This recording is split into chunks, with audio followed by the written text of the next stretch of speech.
After waiting more than 15 months for the executive branch to voluntarily release documents pertaining to possible coordination between Biden officials and the hard-left National School Boards Association, the NSBA, House Judiciary Chairman Representative Jim Jordan, Republican of Ohio, officially subpoenaed the Department of Education on Friday.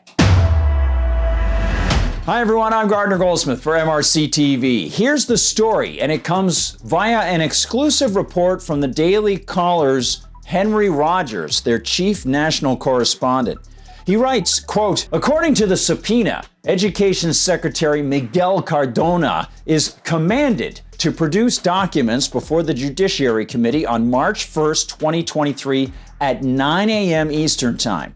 The subpoena comes as Jordan sent 4 letters to various officials Friday, calling for information and interviews the committee has been requesting in a final warning shot before he sent the subpoena their way. So this story goes back a ways. In fact, MRC-TV readers might recall that in October of 2021, I reported on the fishy open letter the NSBA, the National School Boards Association high-ups, sent to the Biden regime, expressing what appeared to be faux concern over what the professional association claimed was the potential for violence from parents who dare visit local school administration meetings to air grievances and ask questions of the people teaching their kids and taking their tax cash. In other words, it was a letter from a bunch of tax-eating bureaucrats seeking to intimidate concerned parents. And certain NSBA names I cited at the time are worth recalling today. Quote, in what might be one of the most bleakly ironic appeals of the year, Viola Garcia and Chip Slavin, the president and interim executive director, respectively, of the government parasite-filled National School Boards Association, NSBA, on September 29th, way back in 2021, sent an open letter to Joe Biden calling on him to deploy a wide array of federal forces against parents and other taxpayers who speak out against leftist pedagogy in public schools. I also noted that should the Biden Justice Department respond to that letter by letting the FBI go after any parents the government desired, they could, defying all constitutional strictures, employ the infamous National Security Letter process, that's the NSL process, on a lot of innocent folks. And I had the opportunity to quote the prescient words of author James Bovard, who explained that under the Constitution-insulting Patriot Act, quote, the biggest Patriot Act bombshell of recent times detonated last November when the Washington Post revealed that the FBI is issuing 30,000 national security letters, NSLs, a year. The Patriot Act made it far easier for the FBI to use NSLs to compel private citizens, banks, nonprofits, and other entities to surrender information upon demand. These subpoenas, like Section 215 searches, are accompanied by a gag order. Anyone who discloses receiving such a letter can be sent to prison.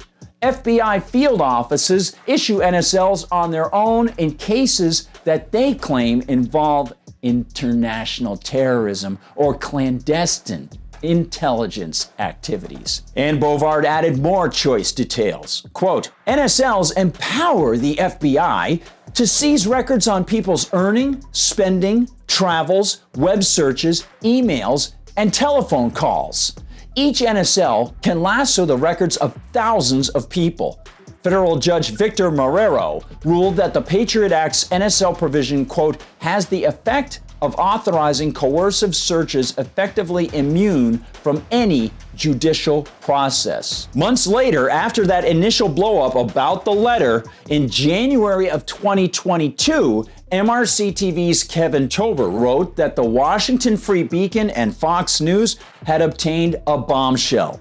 The Biden Education Secretary actually had instigated the NSBA smear campaign targeting and maligning parents quote, Biden Education Secretary Miguel Cardona requested the National School Boards Association, NSBA, draft the infamous letter that labeled parents who protested at school boards as potential domestic terrorists. And although Attorney General Merrick Garland spouted unbelievable denials during the initial buzz of October of 2021, in May of 2022, MRC-TV's Nick Kangadas followed up the January news with a whistleblower's report that indeed Biden's Federal Bureau of Investigation had engaged in investigations of concerned parents under the Star Chamber accusation that they might be domestic terror threats.